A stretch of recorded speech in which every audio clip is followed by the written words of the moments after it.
চাকরি চোরেদেরকে জেলের মধ্যে রেখে পচানোর দায়িত্ব সেন্ট্রালের সিবিআই এর হাতে আছে, তারপরেও কেন জামিন পাচ্ছে আমরা প্রশ্ন করব। ওরা যদি বলে আমরা ক্ষমতায় আসলে হিন্দু ভাই রক্ষা হবে, তারাও বলবো না মিথ্যা কথা বলছে। আমাদেরই ডাক্তারের বোন, আমাদেরই বোন তিলোত্তমাকে যারা খুন করেছে তাদের মধ্যে এখনো অনেকে বাইরে ঘুরছে।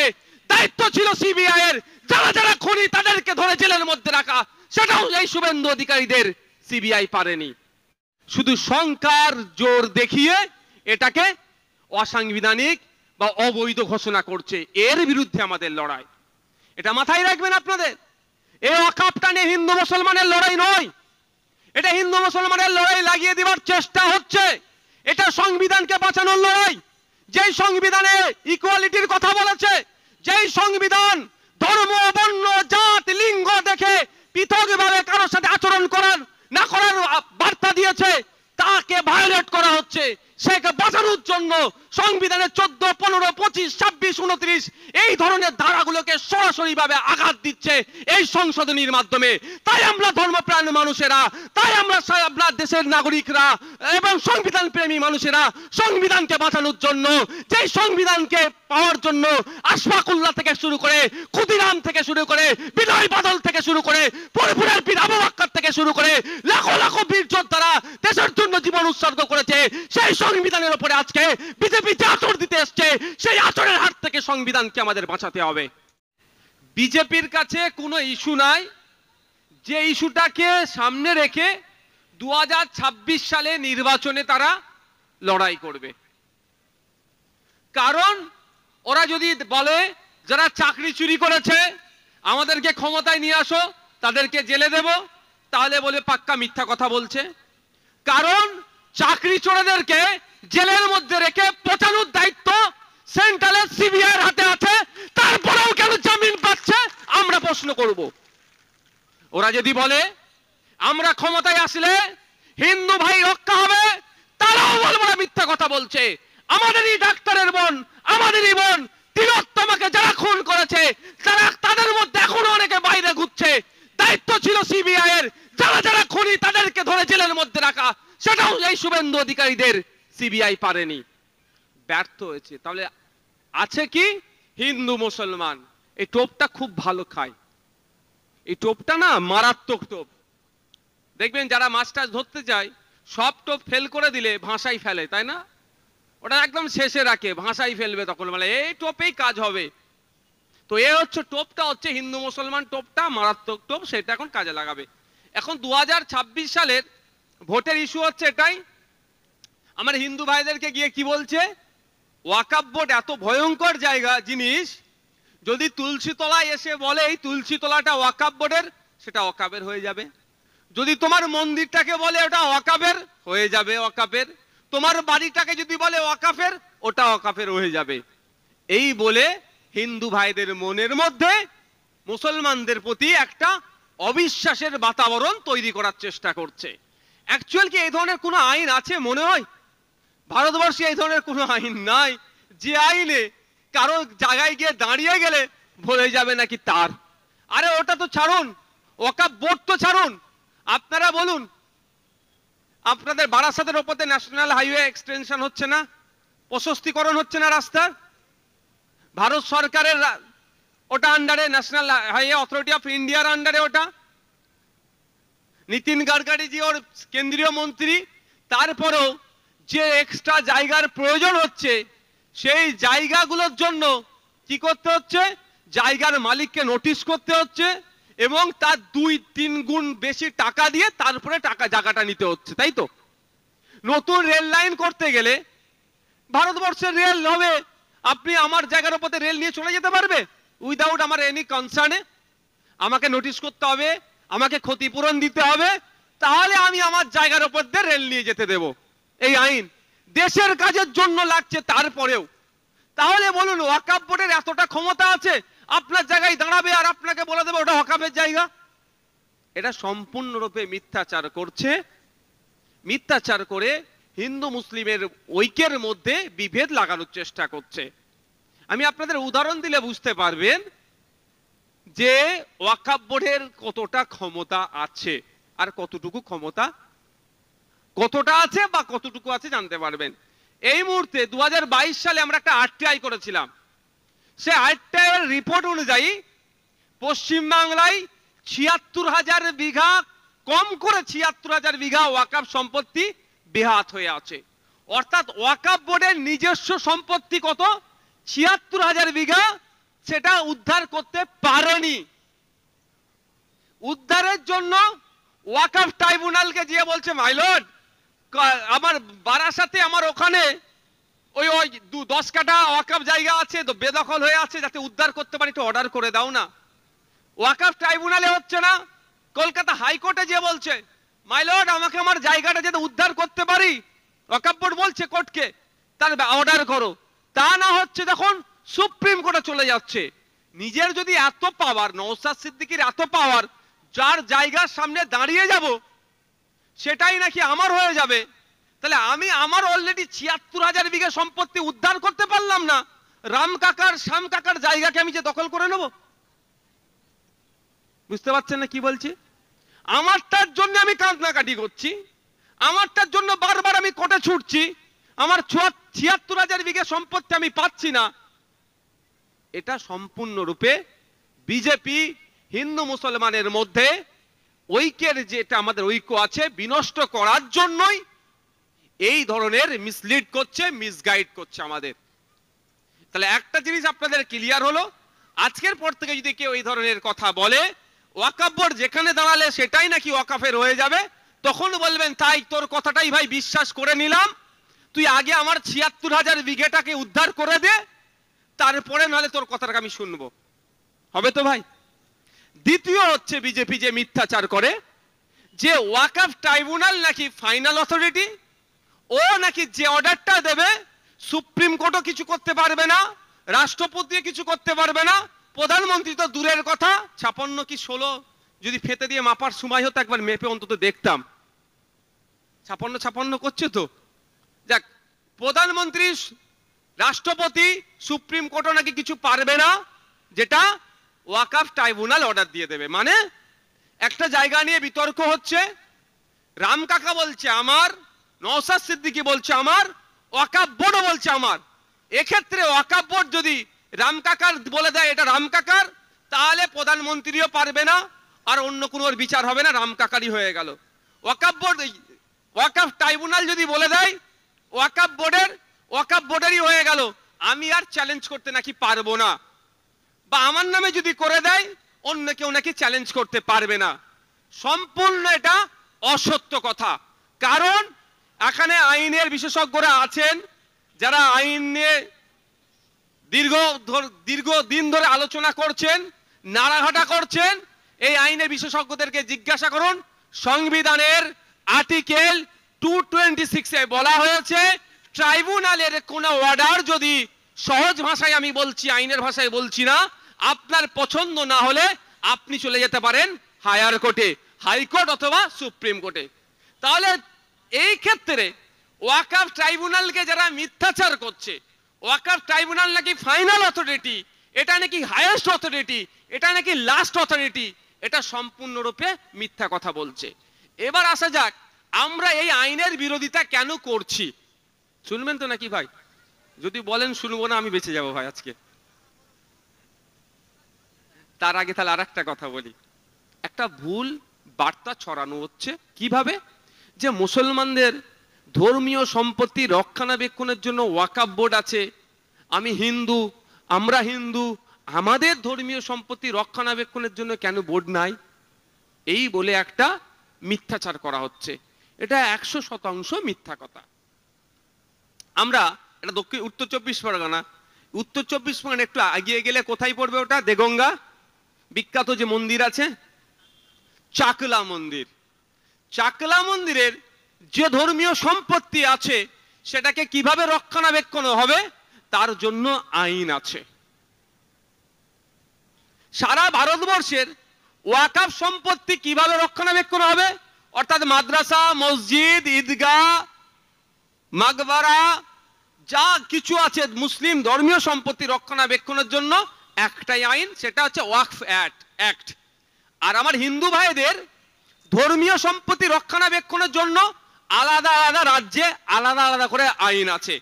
কেন আমি আপনাদের কটা যদি বলি আপনারা বুঝতে পারবেন। আমাদের বিখ্যাত মন্দিরের মধ্যে একটা মন্দির কাশী বৈশ্বনাথ মন্দির আছে, জানেন তো, উত্তরপ্রদেশে। সেই মন্দিরের সম্পত্তি রক্ষণাবেক্ষণ কিভাবে হবে, কারা পরিচালনা করবে, কারা থাকবে কমিটির মধ্যে, তার জন্য আপনার 1983 সালে আইন তৈরি হয়েছে। হেড টাইটেলটা ছিল দা উত্তরপ্রদেশ শ্রী কাশী বৈশ্বনাথ টেম্পল অ্যাক্ট। এভাবে উত্তরপ্রদেশের ওয়াকফ সম্পত্তি রক্ষণাবেক্ষণের জন্য ওয়াকফ আইন আছে, উত্তরপ্রদেশের কাশী বৈশ্বনাথ মন্দিরের সম্পত্তি রক্ষণাবেক্ষণের জন্য মন্দির অ্যাক্ট আছে। শুধু তাই নয়, আপনি একটু চলে যান তামিলনাড়ুতে, the Tamil Nadu Hindu religious and charitable endowments act 1959, 1959 সালে তামিলনাড়ু রাজ্যে যত ধর্মীয় হিন্দু ধর্মীয় সম্পত্তি আছে এবং চ্যারিটেবল যে সম্পত্তিগুলো আছে সেইগুলো কিভাবে রক্ষণাবেক্ষণ হবে, কমিটিতে কারা কারা থাকবে, হিন্দু থাকবে কি মুসলমান থাকবে, কারা থাকতে পারবে না, টোটালটা কিভাবে পরিচালনা হবে, তার জন্য আইন 1959 সালে তৈরি হয়েছে। সেই আইন অনুযায়ী চলছে। আপনি চলে যান তামিলনাড়ুতে, কর্ণাটকাতে, কেরলাতে, পাঞ্জাবে শিখেদের গুরুদুয়ারা সম্পত্তি রক্ষণাবেক্ষণ কিভাবে করবেন তার জন্য একটা আছে। পার্সিদের ধর্মীয় সম্পত্তি রক্ষণাবেক্ষণ কিভাবে করবেন তার জন্য একটা আছে। আপনার শিখেদের এবং বৌদ্ধদের ধর্মীয় সম্পত্তি রক্ষণাবেক্ষণ কিভাবে করবেন তার জন্য আইন আছে। খ্রিস্টানদের আপনার ধর্মীয় সম্পত্তি কিভাবে রক্ষণাবেক্ষণ করবেন সব আইন আছে।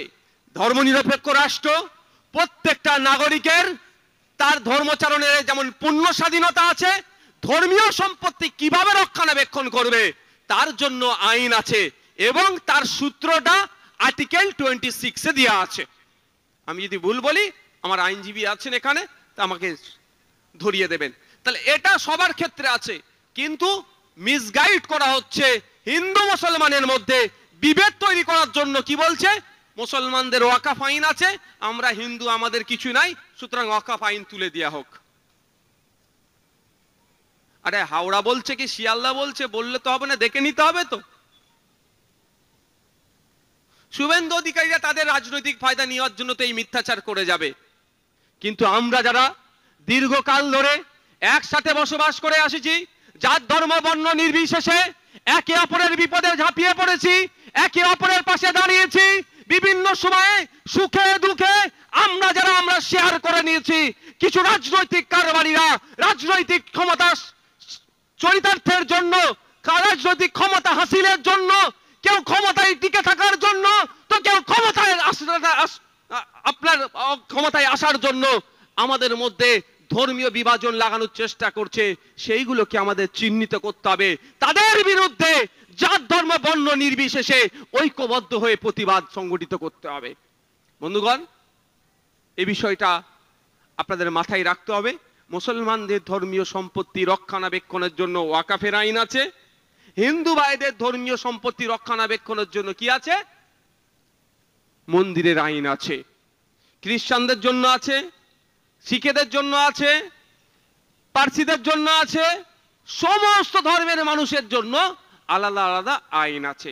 এবার আসা যাক আমরা কেন এর বিরোধিতা করছি। শুনেন, যখন আমি প্রথম শুনলাম এই শুভেন্দু বাবুদের মতো লোকেরা বলছে নাকি এই আইন নিয়ে এসেছে মোদি মুসলমানদের ভালো চাইছে, আমি তো একদম আকাশ থেকে পড়ে যাওয়ার কথা বলেছেন, আয়াম তো অবাক, সেই রকম হয়ে গেছিলাম আমি। মোদি মুসলমানদের ভালো চাইছে, বিজেপি মুসলমানদের ভালো চাইছে। যে বিজেপি গরিব হিন্দুদের ভালো চাই না, সে বিজেপি আবার মুসলমানদের ভালো চাইবে?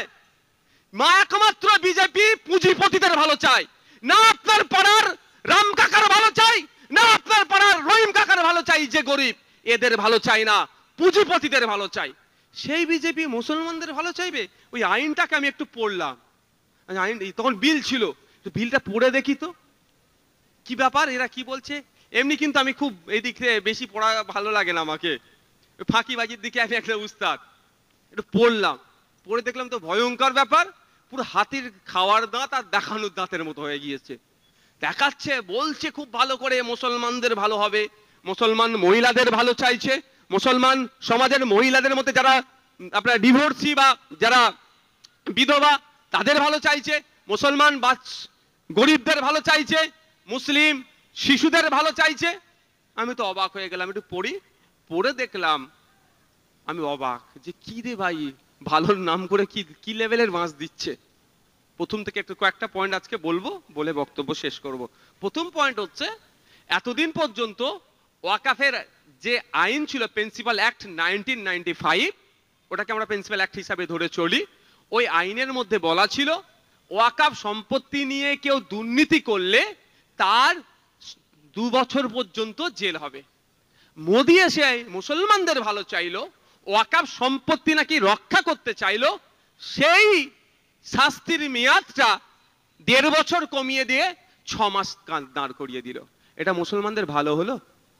মোদি যদি বলতো যে মুসলমানদের ওয়াকাফ সম্পত্তির দিকে কেউ নজর দেবে না, যে নজর দেবে যে ওয়াকাফ সম্পত্তি নিয়ে যদি কেউ দুর্নীতি করে তাকে 2 বছর জেল ছিল, সেটা বাড়িয়ে কিন্তু 12 বছর জেল করে দেব, তাহলে বলতাম মুসলমানদের কিছুটা হলে হয়তো ভালো করছে।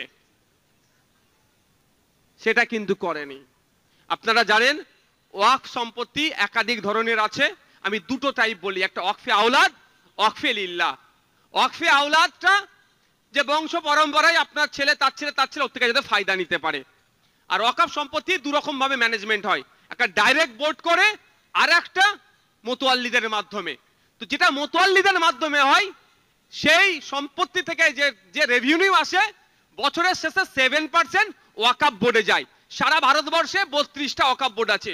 ওই ওয়াকফ বোর্ডে যে বোর্ডগুলোতে গিয়ে জমা হয়, ওই বোর্ড থেকে মুসলিম মহিলাদের বিবাহের জন্য আর্থিক সহযোগিতা, বাচ্চাদের পড়াশোনার জন্য সহযোগিতা, ছেলেদেরকে স্বাবলম্বী করার জন্য, এমপাওয়ার করার জন্য 0% ইন্টারেস্টে লোন দেয়া, এই ধরনের কাজগুলো হওয়া দরকার ছিল। মমতা ব্যানার্জির আমলে এসে সব ধয়ে ধ্বংস করে দিয়েছে, লুটে ফুটে খাচ্ছে। এবার আসা যাক, ওই যে 7% রেভিনিউ এসে জমা হতো, সেটা মোদিজি সেটা বাদ দিয়ে 5% দাঁড় করিয়েছে। বলুন 100 টাকায় আগে 7 টাকা জমা হতো, এখন 5 টাকা জমা হচ্ছে। তাহলে ওয়াকফ বোর্ড দুর্বল হচ্ছে না শক্তিশালী হচ্ছে? একটু জোরে বলুন ভাই।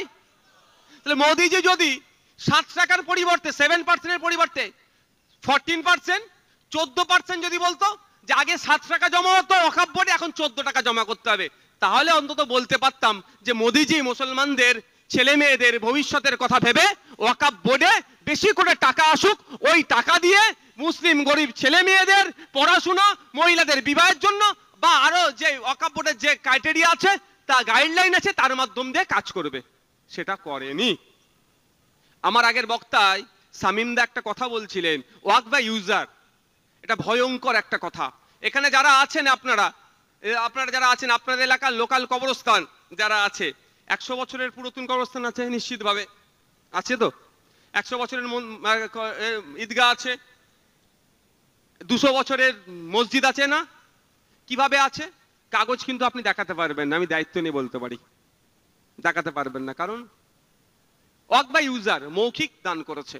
কি হয়েছে? আপনার দাদু একটু জমি জায়গা বেশি ছিল, কবর দেওয়ার জায়গা ছিল না গ্রামের মানুষের, আপনার দাদু দয়ালু ছিল, গ্রামের মোড়লদেরকে ডেকে বলে দিল, ওই বাঁশতলার জায়গা পাড়ে যে আমার 5 বিঘা জায়গাটা আছে, আজকের পর থেকে তোদেরকে বলে দিলাম, অফ করে দিলাম, আল্লাহ রাস্তায় দিয়ে দিলাম, গ্রামের মানুষ ওখানে কবর দিবি। সেই থেকে তো কবর দিয়ে দিয়ে দিয়ে দিয়ে আসছেন আপনারা। এটা ওয়াকফ বাই ইউজার। মসজিদ একইভাবে, মসজিদ দূরে আছে, নামাজ পড়তে যেতে অসুবিধা, জায়গা নাই, জমিদার হতে পারে বা দয়ালু হতে পারে, এই আমার এইখানে এই 10 কাঠা জায়গাটা দিয়ে দিচ্ছে আল্লাহর রাস্তায়, তোরা মসজিদ করে নামাজ পড়, আমার বংশ পরম্পরায় কেউ এটা ক্লেম করবে না, ওয়াকফ বাই ইউজার হয়ে গেল। এটা ওয়াকফ বাই ইউজার। সারা ভারতবর্ষে 8 লক্ষ একর ওয়াকফ সম্পত্তি আছে, তার মধ্যে 4 লক্ষ একর, প্রায় 50% সম্পত্তি ওয়াকফ বাই ইউজার। এটাই মোদির বন্ধু শিল্পপতিদের নজরে পড়েছে। কলকাতা, আহমেদাবাদ, ব্যাঙ্গালোর, তারপরে তিরুবনন্তপুরম, দিল্লি, মহারাষ্ট্র, বিভিন্ন শহরগুলোতে দেখুন, সেই শহরগুলোর যে প্রাইম প্রপার্টি আছে 10টার মধ্যে 3টে আপনি ওয়াকফ সম্পত্তি পাবেন, আর 3টের মধ্যে 3টি ওয়াকবাই বা 2টো ওয়াকবাই ইউজার আছে, ওটাই মোদির বন্ধুদের নজরে পড়েছে, ওই সম্পত্তিটা আমার লাগবে। তো কিভাবে হবে? একটু আইনটা ঘুরিয়ে দাও, ঘুরিয়ে সম্পত্তিটা বকলমে দখল করে নাও, এই ধান্দা। তাই ওয়াকবাই ইউজারটাকে এইরকম ভাবে ওরা অমিট করেছে। এবার আপনাদের বলি, আপনার আমার দাদুরা যখন ওয়াকবাই ইউজার যেটা করেছে, মৌখিক দান করেছে, এটা সংবিধানের মধ্যে আছে না সংবিধানের মধ্যে বাইরে? বলুন, সরি, আইনের মধ্যে না আইনের বাইরে? ইন্ডিয়ান এভিডেন্স অ্যাক্ট 1872, ওখানে দেখুন। আমি কয়েকটা আপনার আমি উদাহরণ দেবো, সব কটা ধর ভাই ছোট্ট মাথা, সবটা সম্ভব হয় না মুখস্থ রাখা। আমি আপনাদেরকে Indian evidence act 1872, Indian contract act 1872, transfer of property act 1882। আমি মুসলিম পার্সোনাল লয়ের কথা যাচ্ছি না, ধর্মীয় আইনে প্রযোজ্য আছে সেইটা তো আমি দূরে রাখছি।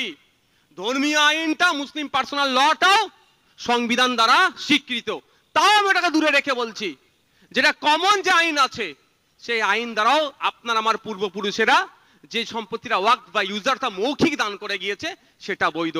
আর মোদি এসে এই ওয়াকফ বা ইউজারটাকে বাতিল করে দিচ্ছে। বাতিল করলে কি হবে? 50% যে সারা ভারতবর্ষে ওয়াকফ সম্পত্তি আছে সেগুলো কোথায় যাবে? মোদি তার বন্ধুদের হাতে তুলে দেবে। এর বিরুদ্ধে আমাদের লড়াই। অলরেডি সুপ্রিম কোর্টে এই বিষয়টা নিয়ে মামলা চলছে। আমাদের শামীমদা আছেন, আর এক শামীমদা আছেন, বিকাশ স্যার আছেন, আরো অনেক অ্যাডভোকেট যারা আছেন, তারা লড়াই করছে এটা নিয়ে। কিন্তু ওদের লক্ষ্যটা একটু আপনাদের বুঝতে হবে, যে ওয়াকফ বা ইউজার বা মৌখিক হেবা, মৌখিক দান 2000 সালে সুপ্রিম কোর্টে একটা ভার্ডিক এসেছিল, মোহাম্মদ হিসাবউদ্দিন বনাম মোহাম্মদ হেসার উদ্দিন মামলা। এটা 1984 সালের ভার্ডিক ছিল। এবং লিয়াকত আলী বনাম মোহাম্মদ জামিল মামলা 2000 সালে এটা অর্ডার হয়েছিল। সেখানে ওয়াকফ বা ইউজার অর্থাৎ মৌখিক যে হেবা, মৌখিক দানকে সুপ্রিম কোর্ট ভ্যালিড বলে গণ্য করেছে। কিন্তু এখন এসে আপনার কি বলে, মোদিজির আমলে শুধু সংখ্যার জোর দেখিয়ে এটাকে অসাংবিধানিক বা অবৈধ ঘোষণা করছে। এর বিরুদ্ধে আমাদের লড়াই, এটা মাথায় রাখবেন আপনাদের। এই ওয়াকফটা নিয়ে হিন্দু মুসলমানের লড়াই নয়, এটা হিন্দু মুসলমানের লড়াই লাগিয়ে দেওয়ার চেষ্টা হচ্ছে। এটা সংবিধানকে বাঁচানোর লড়াই। যেই সংবিধানে ইকুয়ালিটির কথা বলেছে, যেই সংবিধান ধর্ম, বর্ণ, জাত, লিঙ্গ দেখে পৃথকভাবে কারোর সাথে আচরণ করার না করার বার্তা দিয়েছে, তাকে ভায়োলেট করা হচ্ছে। সেকে বাঁচানোর জন্য সংবিধানের 14, 15, 25, 26, 29 এই ধরনের ধারাগুলোকে সরাসরি ভাবে আঘাত দিচ্ছে এই সংশোধনীর মাধ্যমে। তাই আমরা ধর্মপ্রাণ মানুষেরা, তাই আমরা আপনার দেশের নাগরিকরা এবং সংবিধান প্রেমী মানুষেরা সংবিধানকে বাঁচানোর জন্য, যেই সংবিধানকে পাওয়ার জন্য আশফাকুল্লাহ থেকে শুরু করে, ক্ষুদিরাম থেকে শুরু করে, বিনয় বাদল থেকে শুরু করে, পরিপুরের বীর আবু বকর থেকে শুরু করে লাখো লাখো বীর যোদ্ধারা দেশের জন্য জীবন উৎসর্গ করেছে, সেই সংবিধানের উপরে আজকে বিজেপি যে আচর দিতে এসছে, সেই আচরের হাত থেকে সংবিধানকে আমাদের বাঁচাতে হবে। এটা মাথায় রাখবেন। এটা হিন্দু মুসলমানের লড়াই নয়। পার্লামেন্টে আমার আগের বক্তা বলেছেন, ভোটাভুটি হয়েছে, 90% এর উপরে এমপি যারা ভোট দিয়েছেন এই আইনের বিরুদ্ধে, তারা কারা? তারা হিন্দু, আদিবাসী, শিখ, ভিন্ন ধর্মের, খ্রিস্টান। মুসলমান কটা এমপি ভাই? যারা সুপ্রিম কোর্টে মামলা লড়ছে 95% অ্যাডভোকেট দেখুন অমুসলিম। এটা মাথায় রাখবেন। এটা ধর্মীয় লড়াই নয়। ধর্মীয় লড়াই লাগিয়ে দেওয়ার চেষ্টা হচ্ছে আপনারই অসাবধানে। কিছু শুভেন্দু অধিকারীর এজেন্ট ছাড়া আছে, কিছু দিলীপ ঘোষের এজেন্ট ছাড়া আছে, তারা তাদের ফাঁদে পড়ে যাচ্ছেন। আচ্ছা আপনি বলুন, ওয়াকফ আন্দোলন করতে গেলে নারে তাকবীর আল্লাহু আকবার দিতে হবে কেন ভাই? ওয়াকফ আন্দোলন করতে গেলে অনেক তাকবীর আল্লাহু আকবার দিতে হবে কেন? শুক্রবারে তো বেশি নামাজে যান, বাকি তো সময় বলতে পারবো না, সে বিতর্কে যাবো না এখন। তো শুক্রবারে নামাজ পড়তে যান, নামাজের মধ্যে যে কটা তাকবীর দেন তার বাইরে একটাও তাকবীর দেন আপনারা? বলুন আপনারা দেন? নামাজের মধ্যে যে কটা তাকবীর আছে তার বাইরে একটাও দেন না। আর ওয়াকফের জন্য নারে তাকবীর আল্লাহু আকবার। আপনি যদি নারে তাকবীর আল্লাহু আকবার দিয়ে পাকাবেন, আন্দোলন করেন, আমার পাশে সোমনাথ বাবুকে পাবেন তো আপনার পাশে? সোমনাথ বাবু আপনার পাশে দাঁড়াবে না বিশ্বজিৎ দা আপনার পাশে দাঁড়াবে? এটা বিজেপি চাইছে ওয়াকাফটা মুসলমান তাদের ধর্মীয় আন্দোলন ভাবে করুক, আর আমরা বুঝতে পারছি না, আমরা ওই যে আমাদেরকে বলছে তার কথা হই হই করছি। এটা সংবিধান বাঁচানোর লড়াই, দেশ বাঁচানোর লড়াই, এটা শুধুমাত্র মুসলমান লড়াই করবে এরকম ব্যাপার নয়।